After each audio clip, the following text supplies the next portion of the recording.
What do you? Yeah. It was a great experience and I had a lot of fun and now I'm ready to eat. It was super fun. I'm glad I got to learn how to make those. I'd like to introduce what is Japanese culture and the food.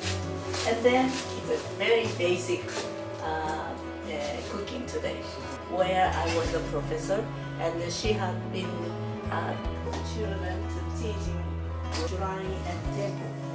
And shrine, 31st of December, it's City gets started. yes, our private space is very small.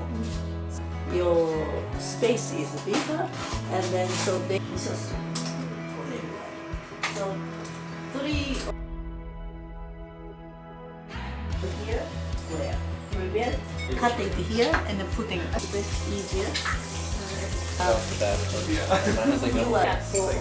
that is It's 4,000.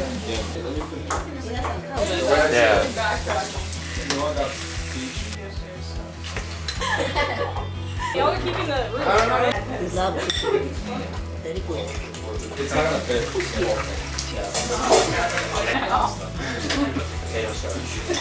Alright, who's sitting here? It was very nerve-wracking, but got to live the anime experience. Really love the experience, so yes, thank you so much for the experience. It was very fun. I really enjoyed to roleplay Hell's Kitchen when there was a theater. Yeah, so thank you. It was a lot of fun. I'm so hungry. My favorite part was learning how to make onigiri because now I can go home and make it for myself. It was so fun. I learned how to cook and it was really fun. It was really fun and a great bonding experience. Thank you. It was really enriching. I had to go back to the tree and like pull out some stuff. It was pretty cool. Machineですか? Yes.